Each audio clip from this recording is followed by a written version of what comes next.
This week on the Documentary Review Podcast, two guys from Illinois live out their dream of talking about how messed up Wisconsin is for an hour as we discuss the 2015 Netflix docu-series Making a Murderer.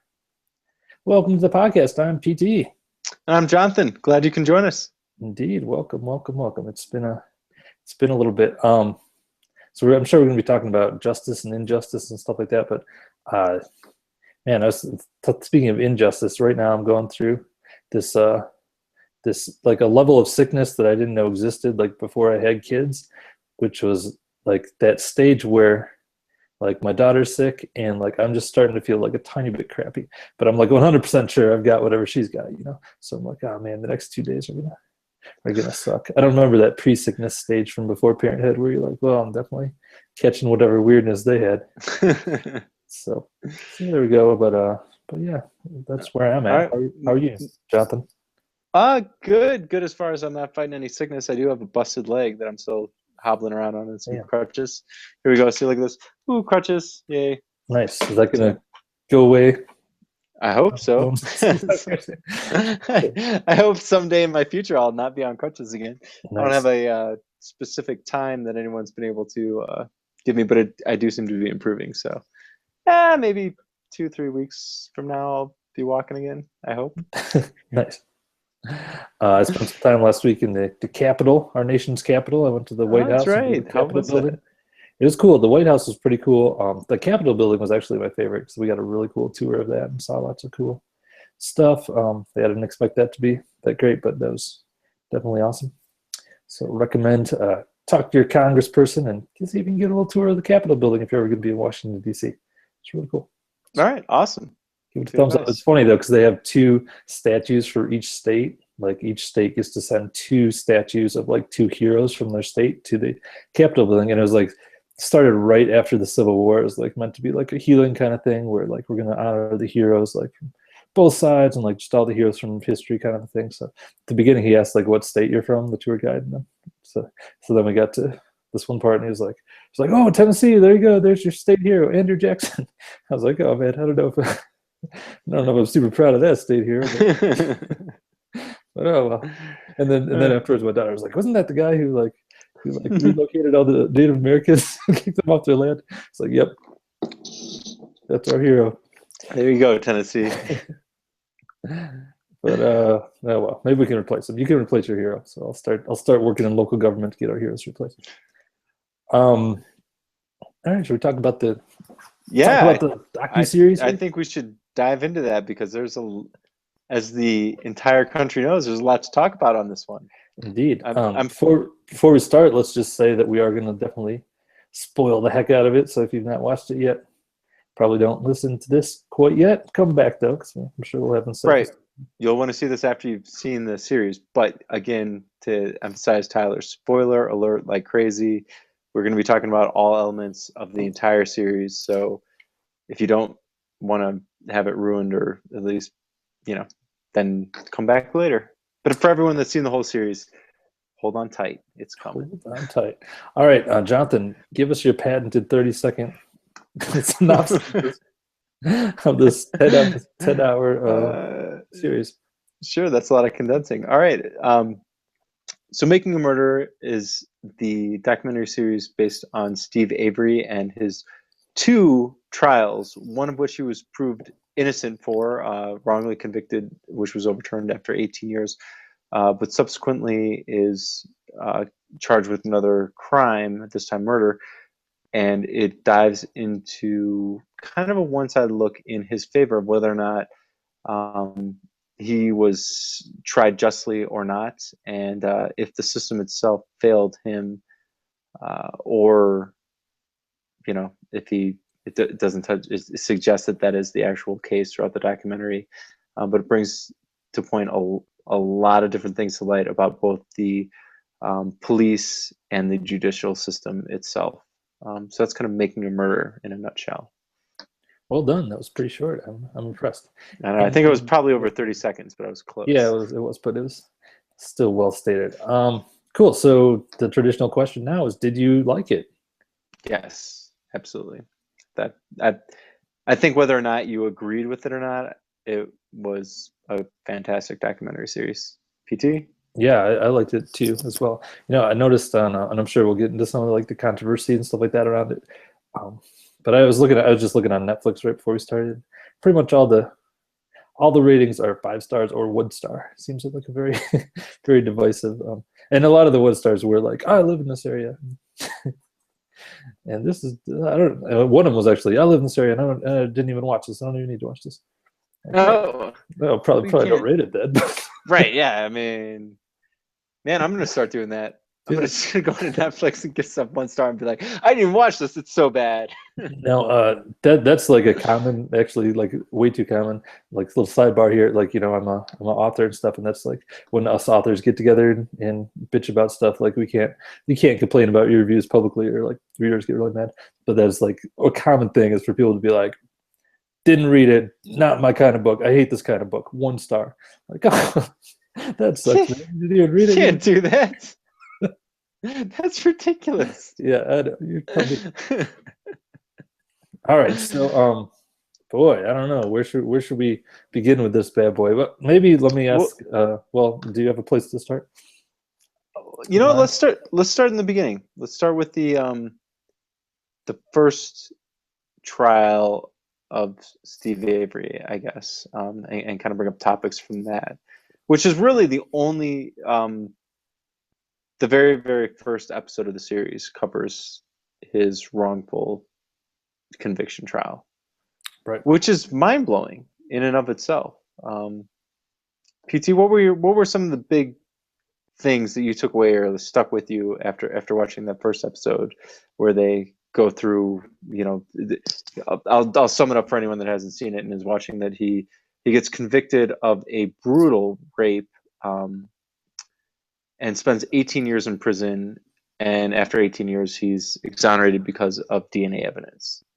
Yes. um, I think the big thing really about it with it, um, and it's something that gets brought out more and more throughout the series. Definitely a theme through that continues throughout the series. And one of the more interesting things I think about the documentary is just that like how much your social status like impacts what kind of chances you have in a trial type situation. Like everyone, like I don't know, like Manitowoc County, what the demographic is, but I have a feeling it's like tends to be pretty like fairly upper class kind of place for the most part, with the exception being, one of the exceptions at least being the Avery family, um, and they're definitely like looked down upon by the town, big time, and in some cases rightfully so. Like definitely did some bad stuff, but yeah, it seemed like they were just from the things that people say when he's arrested, and like the weird little transcripts from the trial and stuff like that. It is clear everyone was just like, yuck, this guy is yucky, and he certainly did it. right, yeah. And I, I don't know, sorry, I kind of lost my train of thought there, but like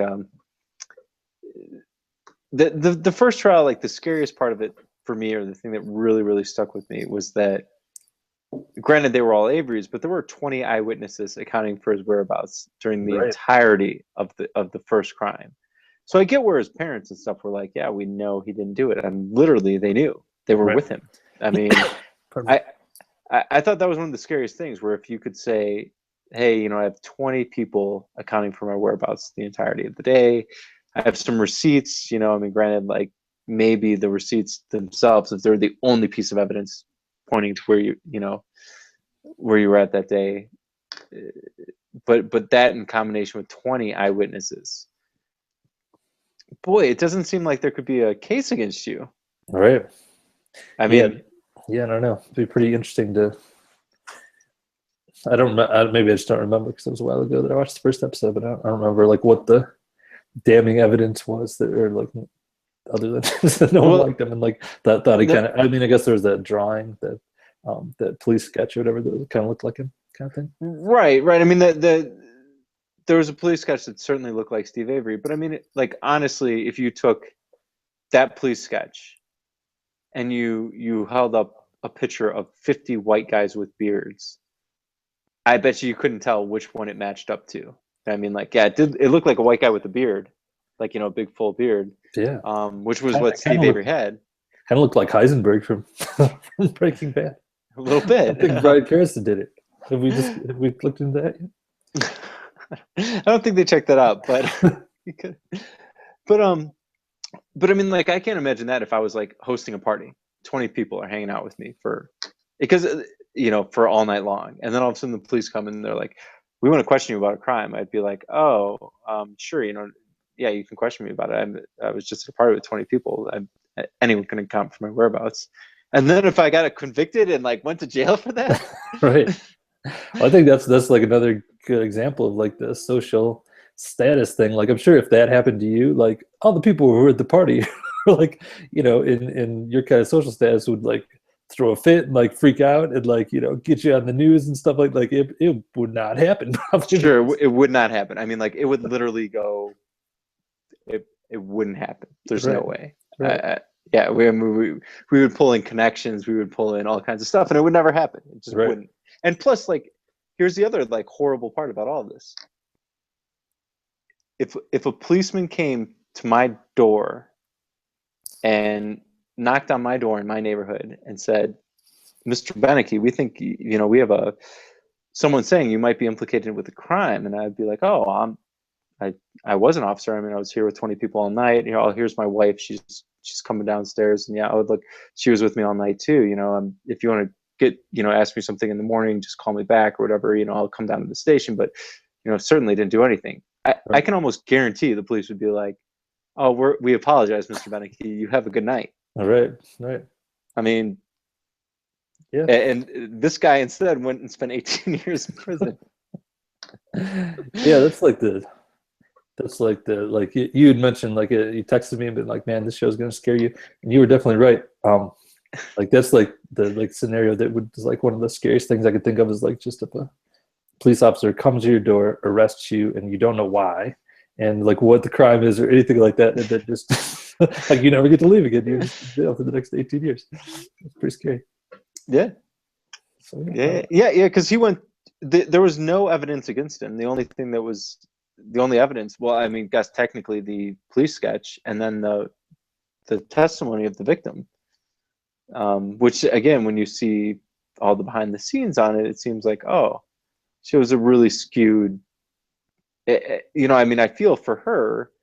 I mean, she certainly knew that it was a dude in a beard, and when the police were like, "Does it look like that guy right there, the third one over?" You'd be like, "Yeah, the police obviously know who it is." Sure. Yeah. Definitely. So I don't know. Like, have you like done any like follow-up reading on like the articles about like the evidence that was left out of the show and stuff like that? Any of that kind of stuff? Very minimally. So, I would like to know.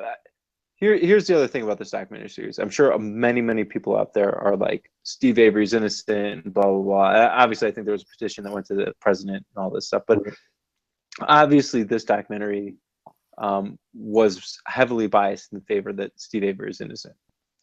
I mean, I'm sure you could watch a documentary that was completely biased of his guilt, and you would probably feel that he was guilty by the end of it. So I would like to have seen the entirety of the evidence and the entirety of the court case. Obviously, really can't because it was whatever 6 weeks long of just court case. So, what have you found, or what have you uncovered? Well, I'll get to that in a second. What I was going to say though, first about like this first trial, of all the stuff that I've read, there's like all the like police corruption stuff that's brought up. Like there's a lot of it related to the first trial. Like it definitely seems like once they had him, they're like, yeah, this is our guy. We don't care about anything else. We don't want to know about anything else. And there's nothing that I've read like like kind of the rebuttal articles that are like saying the evidence that was left out of the later case and stuff. There's nothing that was like that has any explanation or even tries to like fight the fact that they were just incredibly once they had him in their sights, they were totally unwilling to look at any other evidence. And but what's kind of interesting though about that is like in the second case, like there are a lot of people who are like, oh my god, I can't believe you would possibly like accuse the police of doing these things and like or any wrongdoing whatsoever. When like in that first case, we have a pretty clear example of that they like no one's even disputing that all that stuff happened.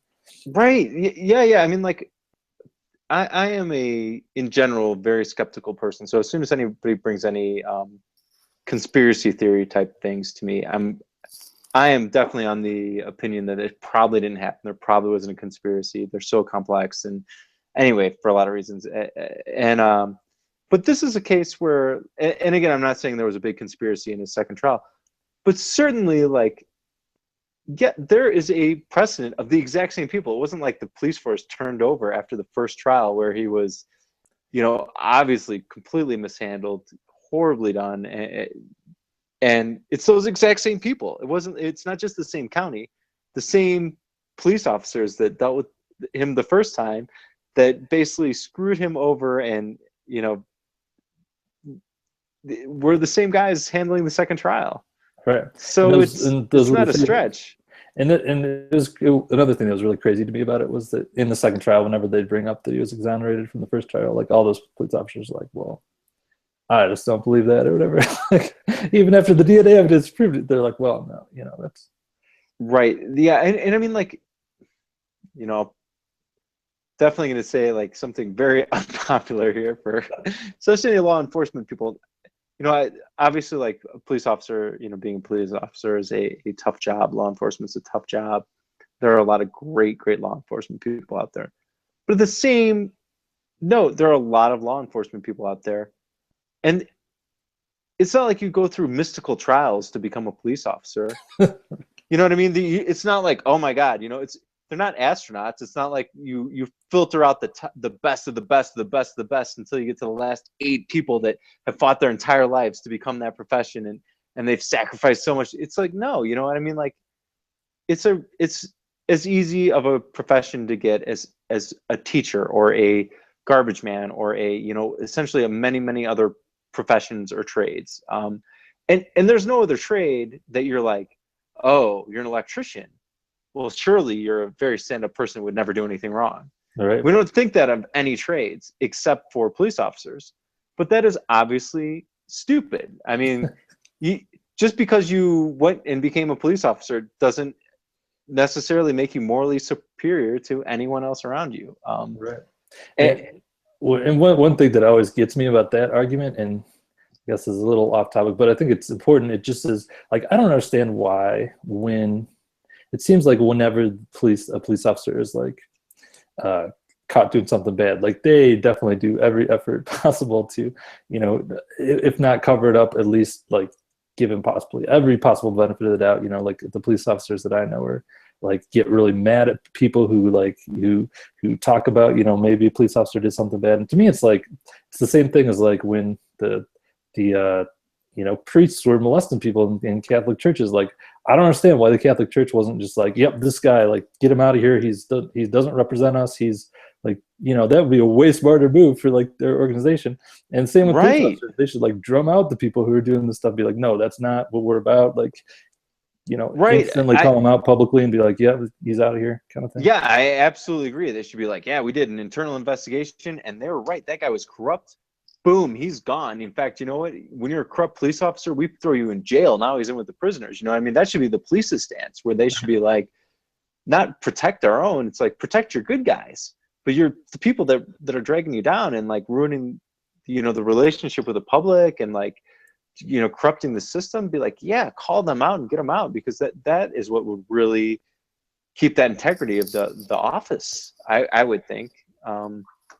Totally. But that's totally not how it works at all. All right. So I'll tell you a little bit about some of the evidence that was left out of this. And honestly, here's my previous stance. I kind of do probably think he's probably guilty after learning this evidence of the second crime. However, like, I think the point of the documentary still stands, which is like that, like, he definitely did not get reasonable. There's that special prosecutor Ken, whatever his face is, says has that quote where he's like, yeah, reasonable in the trial, he says, reasonable doubt is for the innocent. No, that's not how the justice system works, dude. So whether this guy was innocent or guilty, I think the things it calls out about the justice system and the police force and stuff like that are all still valid. All right, but basically the evidence that was not really in the documentary was basically, it was like that he was kind of stalking the person, I guess, stalking is a little too harsh, but he was definitely had like a lot of prior contact with the woman who was murdered. Like he would always call that auto trader magazine that she worked for and like specifically request her. And like one time she came out and he like came out in just his towel and she said, yeah, I'm not going back there. And so that day, the day of the murder, he called and specifically requested her. And he's like said, I'm not going to be here though. My sister's going to be here instead of me or whatever, so that she would come out. So that was like one of the big things, which I think you could go either way on that. You could be like, why would it be stupid enough to like call and specifically request her and then kill her, you know? Right. The other thing was there were like leg irons and handcuffs found in his house, which he said were basically like a sex thing with his girlfriend or whatever. And none of her DNA was found on those, but he did have those in his Yeah, I'm really curious about that because I did actually see an internet thing, and I didn't do enough research to get to the bottom of it, but somebody mentioned that like, yeah, this guy had leg irons or whatever. And then somebody else said, well, those were like essentially the plastic, like sex toy. That could be.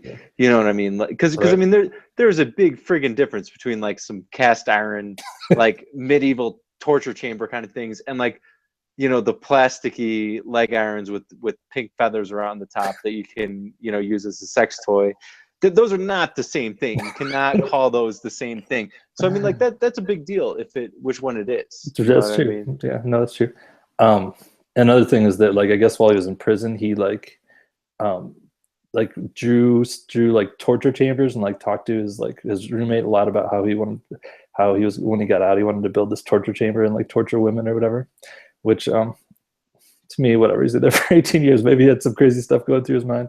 I mean, but maybe that is evidence of a state of mind. I don't know. But then the other big thing was that he, like when they were interrogating Brendan, which I'm sure we'll talk about soon, one of the things that he said was that he helped his uncle Steve move the SUV, and then after they moved it, he unplugged opened the hood and unplugged the battery cables or whatever. So they did find his Steve's DNA underneath the hood of the car.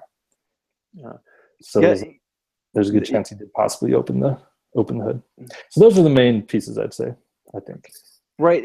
And again, like it's so complicated. Like everything seems so complicated to me now, like especially after watching this, because like one, they say Brennan said, I would love to have seen the entirety of the 4-hour interview with Brennan. Or it was Brennan, right? Or Brendan?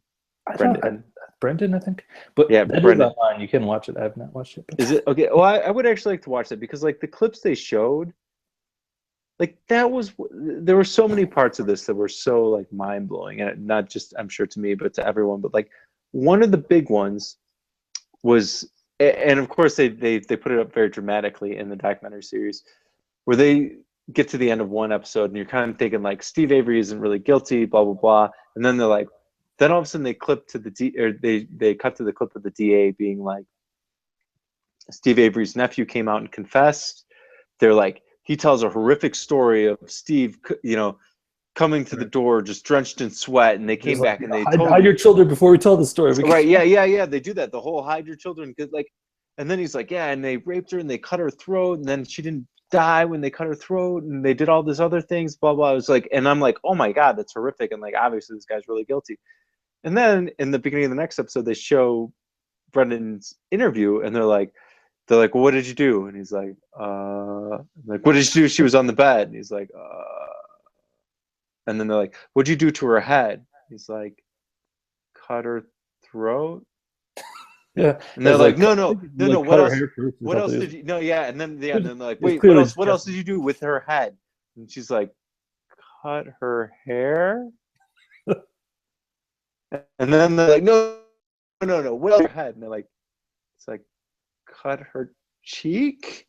And then like, was it you that shot her or was it him? And he's like, oh, it was him. And I was like, I mean, like, so that is like the reality of what the interrogation was like, but which is a long way from, and then he cut her throat and she didn't die, and like I mean, it was almost like a like you had a fiction writer come in and write what he read to the press to condemn this man publicly. Right. And it was like, Yeah, I oh my mean, God, that should be illegal right there. totally. Yeah, I mean, whatever else, like whatever other evidence, whether Steve Avery's guilty or not, that is the messed up stuff right there. And that Right. just like, man, like the whole false confession thing is crazy. Like a documentary I kept thinking of during this was Paradise Lost, which was a very similar situation but it took place in the South. But it was a similar thing where there was like a really horrific murder of these three little boys, and because in that situation, because like this one police officer had recently taken a course on how heavy metal leads to like Satanism or whatever, he basically went out and got like these three teenage boys who were like totally into heavy metal. And one of them, it was a very similar situation where one of them was like very borderline, like developmentally disabled, and they took him in a room and interrogated him, and like he ended up giving a confession that they had all done it, and it was crazy, like all the stuff he said that they did, it was completely insane. And it was a very similar kind of thing where they went to jail for a long time because of that.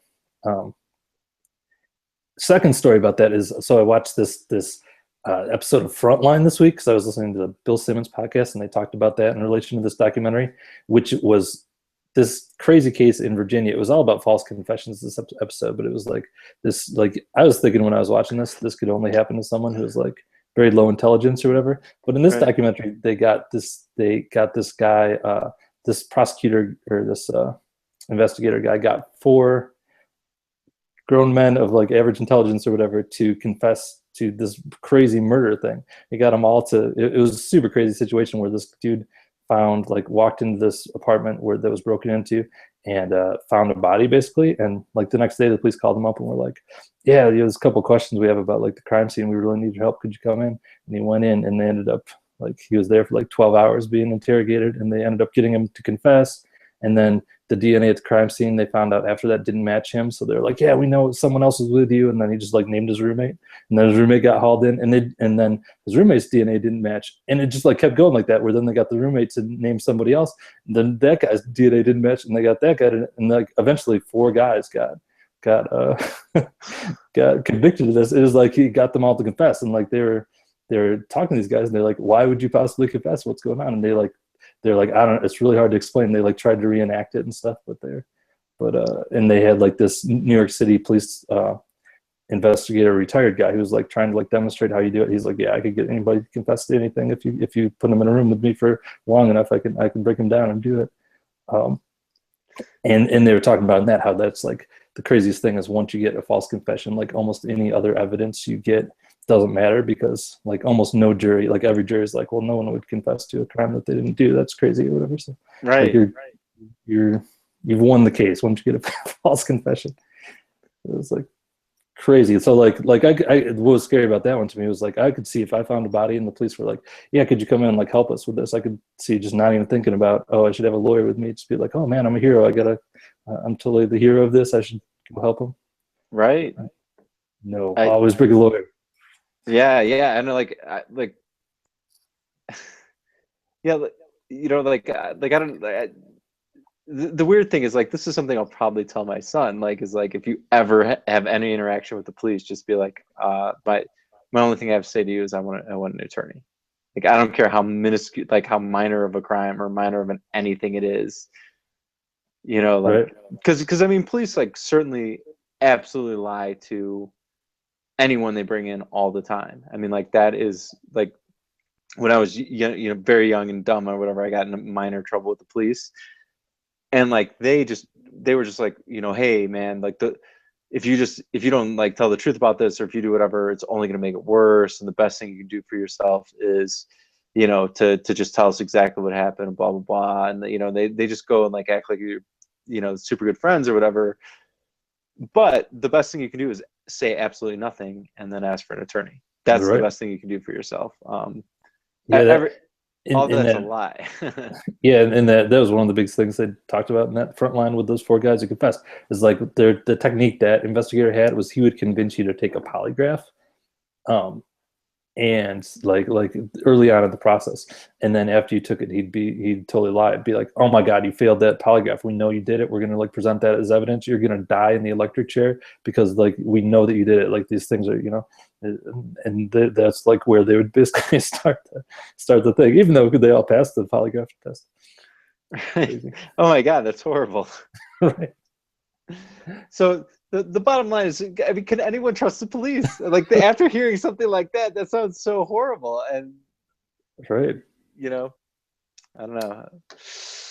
Well, and like the one other, I'll say one other thing about that, and then we'll get back to Making a Murder. But one of the really interesting points they brought up in that front line was that, like, in our society, it's very much like considered like a dick move to like lawyer up right away or whatever, like, oh, right away, and if first sign of trouble, you're going to call in a lawyer kind of thing. And that's how the police always present it to people, and like that's seen as like a rich asshole kind of move to bring a police officer into it right away. And guess what? That is what rich people do, because rich people are smart about their freedom. Well, sure. That's just like when we watched Kids for Cash. That was the Right. police were always like, when they brought in a kid to be tried, they were like, hey, you know what? This is no big deal. The best thing you can do is just go in and see the judge. It's going to look really bad if you have a lawyer. You know, you don't want to bring that. That's really a horrible move at this point in the game. You know, it's no big deal. And then people would sign away after, you know, listening to the police and to the police advice. They'd waive their right to an attorney for their child. And they'd walk in the room, and 30 seconds later, the judge would be like, "Yep, you got 4 months in juvenile, and you're taken away from your parents." All of a sudden, they're getting hauled off in shackles. Again, it's the exact same scenario where the police are telling you, "Oh yeah, no, you don't want to do that. That's horrible. You know, that's the best thing you can do is be honest and not do this." No, that's a horrible thing to do. I mean, like if they would have instead said like, "No, I'm going to bring an attorney," those kids would be walking home with their parents, and rightfully so in those cases. So yeah, I mean, I guess that's the move. Is everyone needs a public service announcement. If if a police officer says, "Do you mind coming by the station?" Be like, "Yeah, I'll be by with my attorney." You know, no matter how innocent you are, and no matter how, if you're the hero, if you're innocent, if you're just trying to do the right thing, bring your attorney. Totally. And hopefully you don't get that attorney that Brendan had. Oh my God! Working with the prosecution. Right? Like that guy blew my mind. I was legitimately confused watching it, because I couldn't allow myself to believe that an attorney could be that horrible. Like I was like, is this like a play he's doing? Where's he going with this?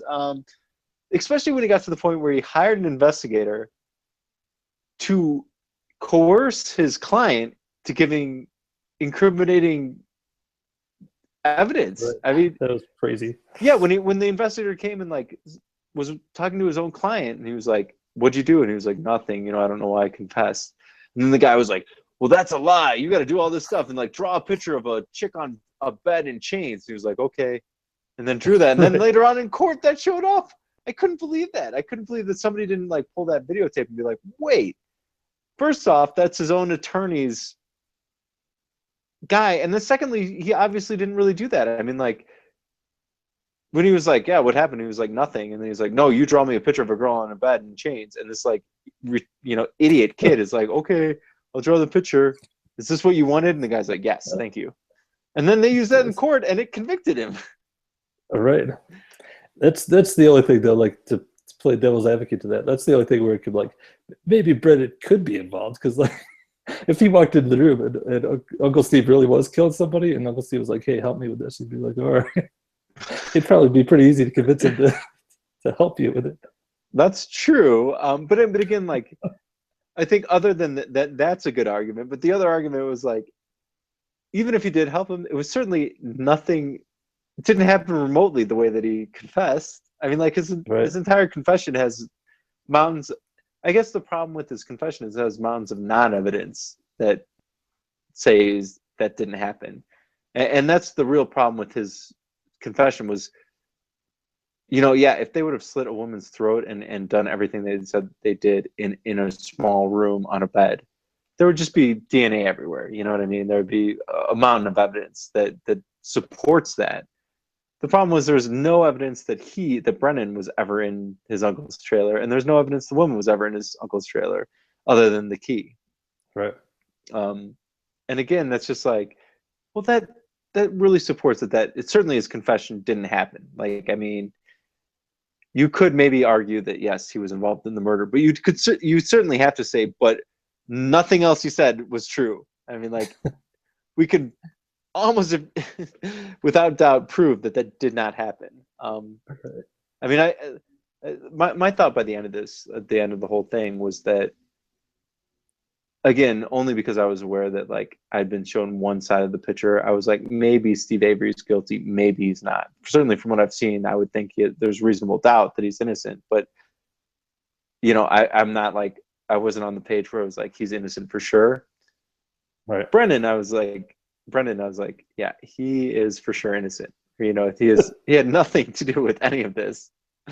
It seems like there's no way. And I mean, like, here's the thing that you don't see as much of, because Steve Avery is definitely a little smarter than Brendan, and he's a little bit older and all that stuff. He's a little bit more mature. But certainly, like, to pull off that crime and to do it in like so skillfully in so many areas, beating like expert forensic teams. Right. It just seems so far above their skill sets. I mean, like, certainly Brendan, like, I just can't even believe that kid's in jail. Right. I mean, that's horrifying. But Totally. but Steve Avery, I mean, like, boy, I know you can't like say somebody's innocent because of it, and it's totally circumstantial. But there's no way he could have pulled off what the police implied. Like, especially right. if you And then pulled that off, and then also left the key like on his dresser or whatever, like in the right, back of his yeah, dresser. and then parked the car at his house. Right. I mean, they live out in the middle of, it's rural Wisconsin. He could have just dumped it in a river. Anything. I mean, like, well, yeah, it was almost like a conspiracy theory for like like tons of different conspiracy theories where you're like, you need that element of hyper competency for the government, but then also total idiocy. You can't have it both ways. You can't be Right. like super hyper competent and then total idiots at the same time. Just Indeed. Yeah, there's a funny meme going around Twitter that was like said something about, I lost my keys, so I called the Manitowoc County Police Department. They found it behind my shoe 8 weeks later. Whatever. yeah, and like, again, the fact that the two people that were deposed just days before this event for a $36 million lawsuit, where they were obviously had wrongdoing. I mean, like, a ton of evidence against them. A ton of, like, first of all, they proved the person was innocent. Second off, they had a lot of really strong evidence that they should have known, or at least strongly suspected, that the actual killer was out there, and the other person, not in general, but an actual specific person who did actually. I mean, there's no way you can reconcile that coincidence. Like, Right. well, there's a lot of evidence that this one specific other person could have done it, and then that specific other person's DNA was actually on the scene eventually. But those same people that were party to a $36 million lawsuit were then the exact same people to investigate him for this murder. Right. Yeah, so I think like the possible things that could have happened are, it could be like really nefarious, like where they're like, I want to get out of this lawsuit. Let's totally frame him. Or it could be, I tend to take the view like more like as a defense attorney had, which was just like, they probably genuinely thought he was guilty, but they're like, man, we're gonna look incredibly terrible if we accuse him of this crime and he didn't do it, and we have evidence, but it's all like fairly circumstantial. Maybe we could like help it along a little bit, kind of thing. So that's another possibility. Or it could be maybe all the evidence is totally legit. right. I mean, that's a possibility. And the other possibility that nobody really throws out there is, it seems like there are like, if someone wanted to kill that girl, the easiest way the best way you could possibly do it is frame Steve Avery. Right. I mean, like, And it seemed odd that no one else was questioned. I mean, there were a lot of other people that like one, there were those whatever Brendan's brother who like threw Brendan under the bus, and then and it's Right. like and that other guy that was like, you know, there were two other people that had like the complete opportunity to do the crime. Um, and then there was, you know, I mean, like her ex-boyfriend, and heck, even her brother. I mean, not to, you know, imply that he's a murderer or killed his sister or anything like that. But I mean, but you know what I mean? There were a lot of people out there Right. that knew her that probably should have been really heavily looked into. And if anyone was even like, again, really even like remotely thinking about this, they'd be like, oh, well, if we were to try and frame anyone on planet Earth, Steve Avery would be the person. And obviously that would work. I mean, the police Right. department had huge motive to arrest him, to get him out of the picture of any means possible. And like, I mean, I don't want to be like a conspiracy theorist or anything like that, but people are people.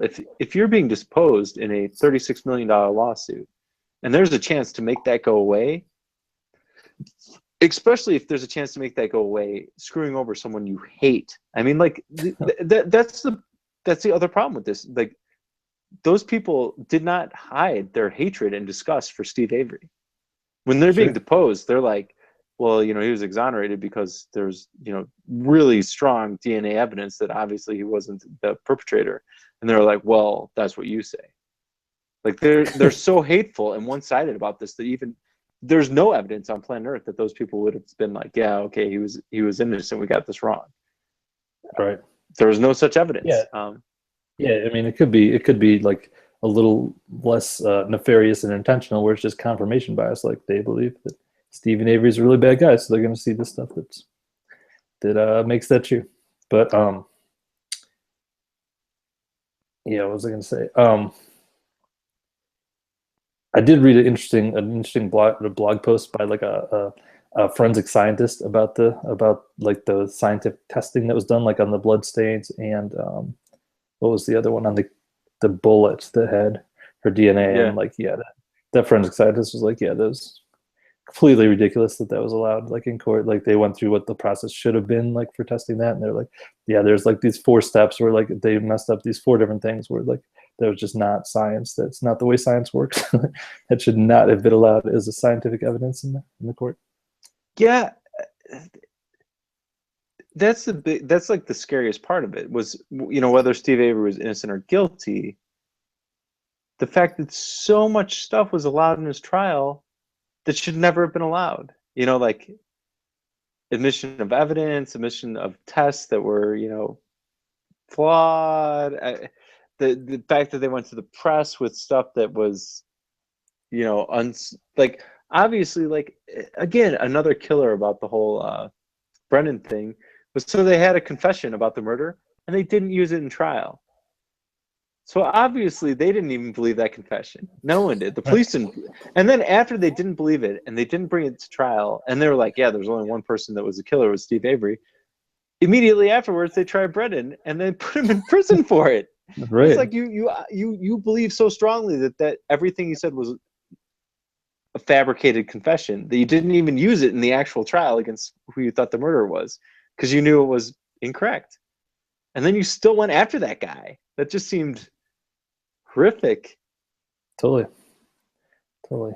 Yeah. Yeah. I don't know. What so one group of people that came off really well in this documentary, I would say, is the Steve Avery's defense lawyers. Those seem like cool guys, right? They did seem like cool guys.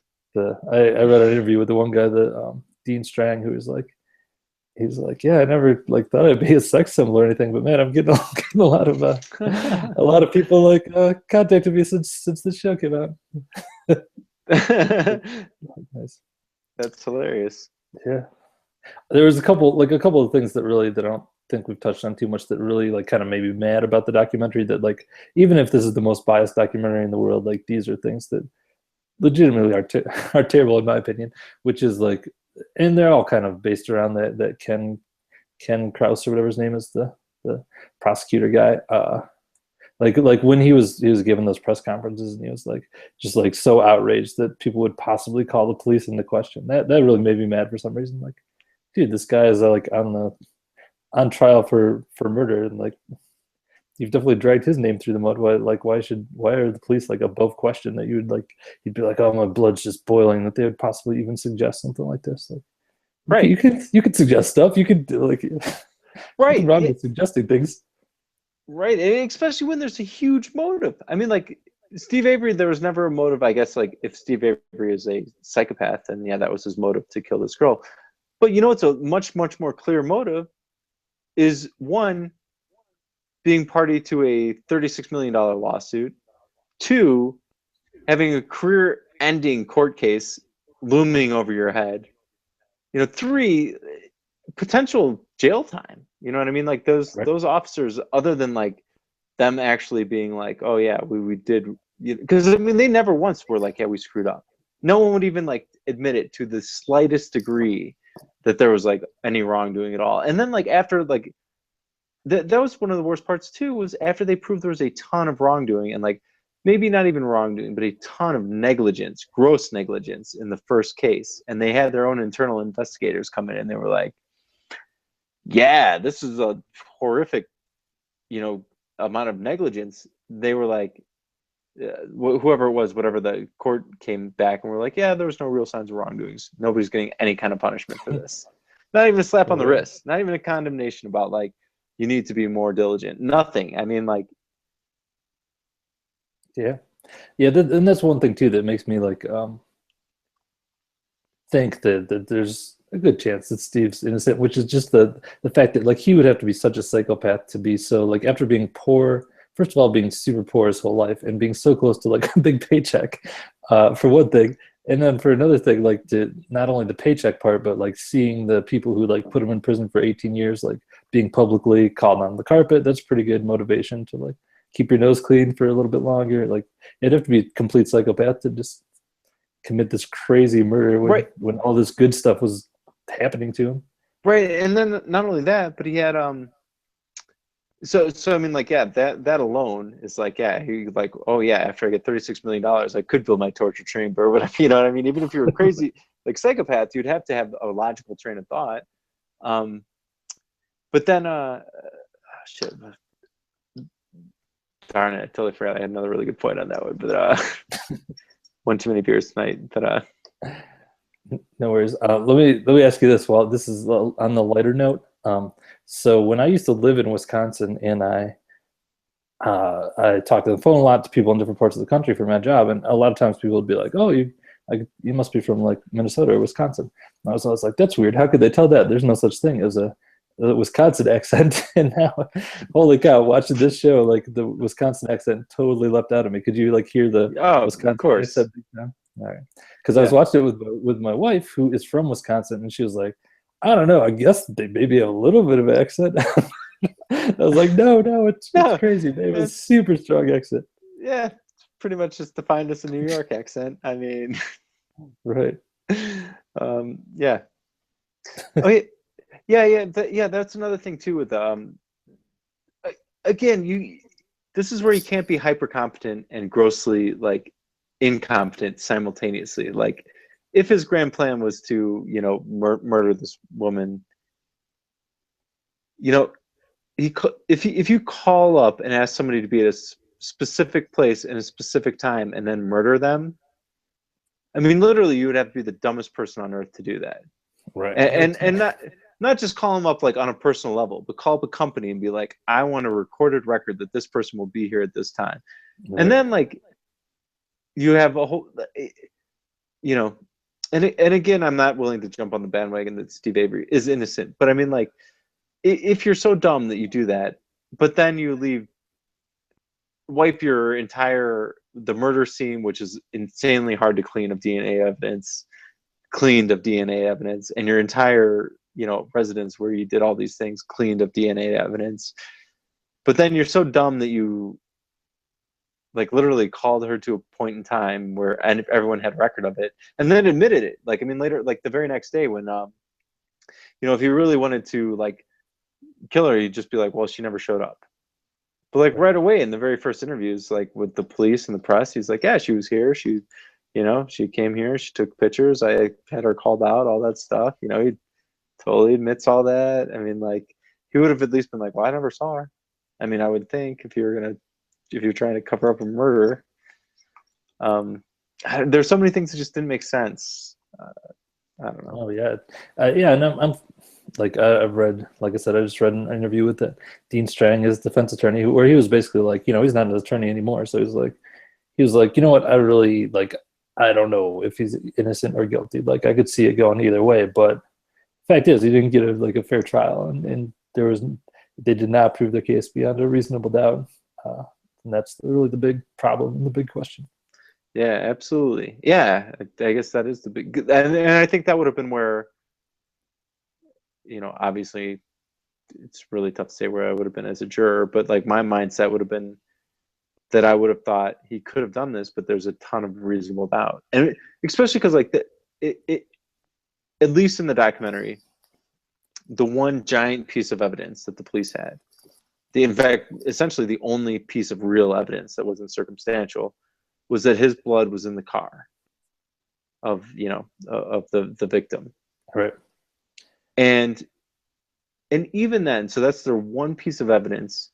And then when they go back and they're like, yeah, they had his blood, they had access to it, and it had obviously been tampered with. I Right. mean, the That was seal. one of the I mean, craziest like, moments, I'm sure, of the series, where they opened that thing and it's clearly been tampered with. Like, oh my god. right, clearly been tampered with. I mean, like, the box had obviously been opened, the tape had been cut, and there had been a hole poked in the top. That apparently isn't the way they get blood out. Like somebody doesn't just stick a syringe in the top to get blood out of the vial. So it was like obviously there had been tampering with that blood. So I mean, and again, even if you don't want to believe that the police were capable of planting evidence, with his blood in the car, somebody else. I mean, they do say like it was behind like kind of locked doors in like their courtroom or whatever. But like again, if you were an intelligent person that wanted to kill Teresa Holbach, I think was her name, Yeah. um, and you could have certainly gotten in there and gotten that blood. Somebody did. I mean, somebody went in there and got his blood, for sure. I mean, like, I don't think there's any doubt about it. I mean, they were like, oh yeah, look at this. There's his blood. Here's the thing. It's been broken open. It's been Could sucked out. could have been a vampire. Have we thought Could have about been that? could have been a vampire. It could have been a high school prank. Somebody could have just broke into the police station, taken that blood, and Yep. you know what I mean. But I mean, like, obviously somebody did, and I mean, I'm not saying that. Again, that means 100% for sure that the police planted evidence, but somebody certainly took his blood, and then his blood was found in a murder scene. It's not a huge stretch to say something is up. At least something's worth it's worth a really hard look into that. Right. Yeah, and that's like, I guess my final point I'll make about like all the articles I've read about that this was super biased, which, yeah, granted, it was super It super was biased, super biased, yeah. but like the thing they keep like bringing up is like, no, he's like a horrible person. Like, look at all this other stuff he did. Like, granted, he did do terrible stuff. Like he like soaked his cat in gasoline and threw it in a fire, which is not very nice, granted. And like he's like was abusive towards like other women in the past and things like that, which, yeah, is super bad. But like the whole structure of our American justice system is that everyone gets the benefit of the doubt, even if they are like a terrible person. That doesn't we're not trying him for being a terrible person or not. We're trying him for like, did they commit this specific crime? And yeah, so that's what I keep thinking. I'm reading all these things like about how bad the documentary is for not showing these things about him. Right, right, yeah. And I mean, you know, I don't think those, like, I agree with you completely that you don't need to show if he was. Yeah, one. I mean, they brought up the whole cat thing anyway, pointed that out. But Right. but it's not about what kind of person he is. I mean, it's not about his character. It's about if he did a crime or not.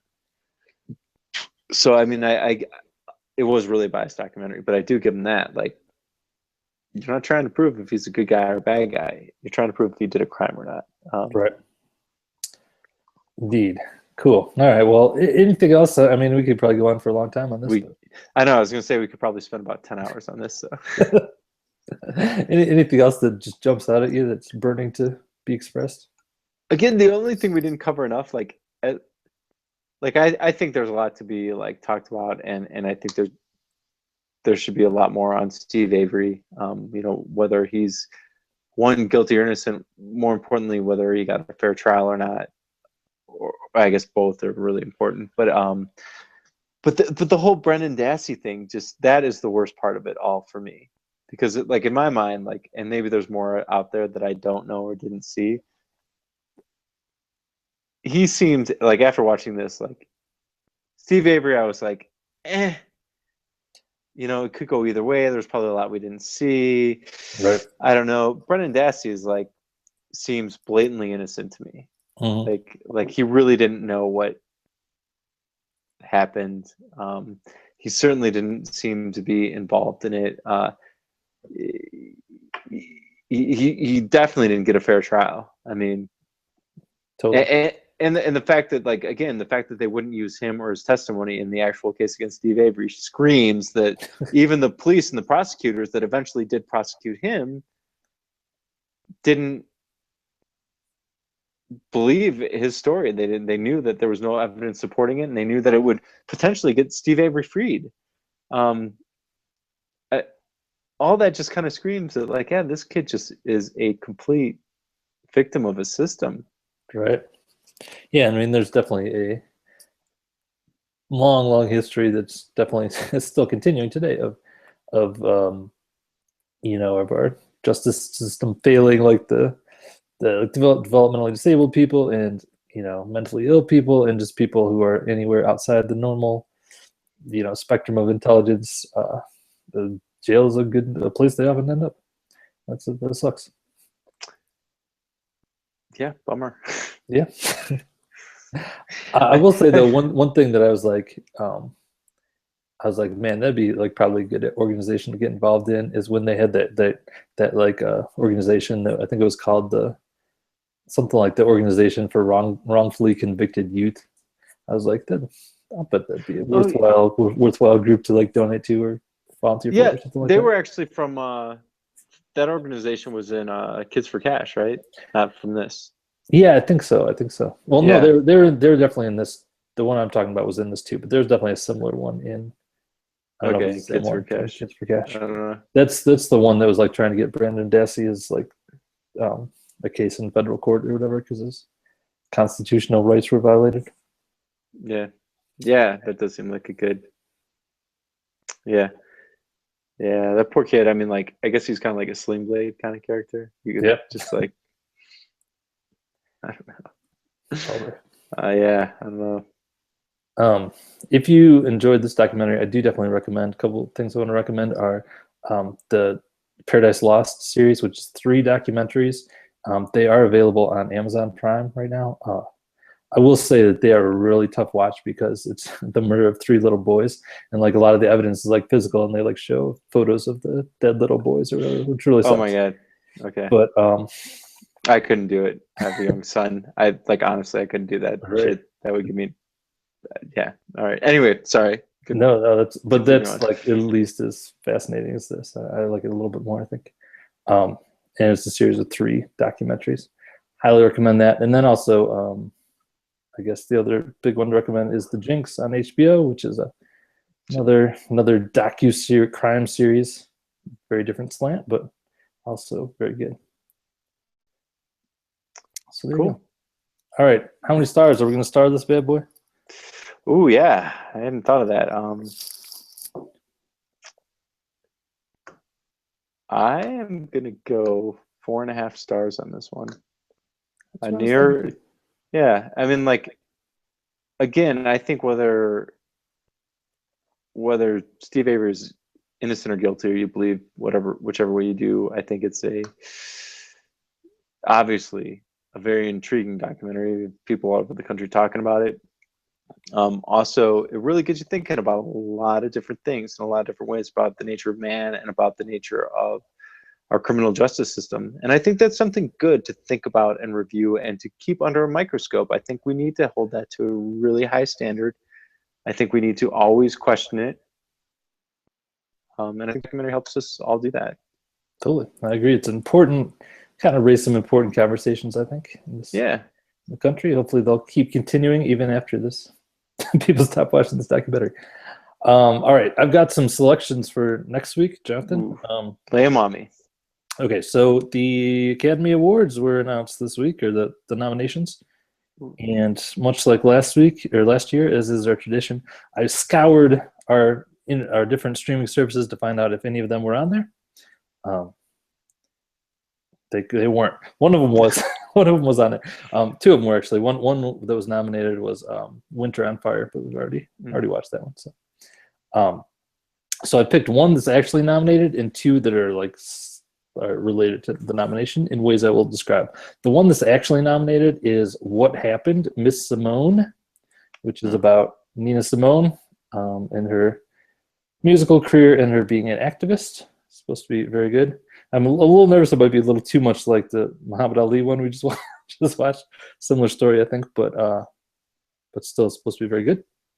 The other ones, this one was on the long list. I didn't know there was an Academy Awards long list, but like a week before they introduced the actual nominations, they released a long list of like the possible nominations.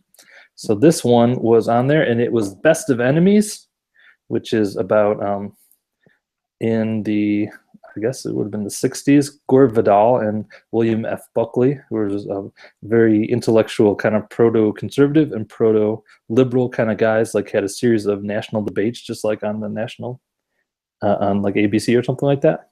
And they apparently are really, really hated each other. And there's like very fascinating debates that like the whole country was watching. And very much of the political systems we have today sprung from these guys' lines of thoughts. So it's supposed to be a good one. The final one is, so one thing that's nominated is the Look of Silence. That is not on Netflix. However, it's a sequel to a documentary that is on Netflix, The Act of Killing, which was nominated for a bunch of awards last year. It was about a genocide. Nice happy one there for you. If you like genocide, go for The Act of Killing. Okay. What are we going to pick for next week, Jonathan? We've got genocide, we've got old school political debates, and we've got musician, activist, civil rights activist person. I think I'm going to go with Best of Enemies. I'm really curious about the. You did a great, intriguing lead-in on that one. I don't know if it's really going to tell me about the origins of the current American political system, but I'm curious. Right. All right. Cool. We will be back next week then to discuss Best of Enemies. Until then, if you have any feedback for us, send it to feedback@documentaryreviewpodcast.com. Until next time, this is PT. Keep it real. And this is Jonathan. We'll see you next week.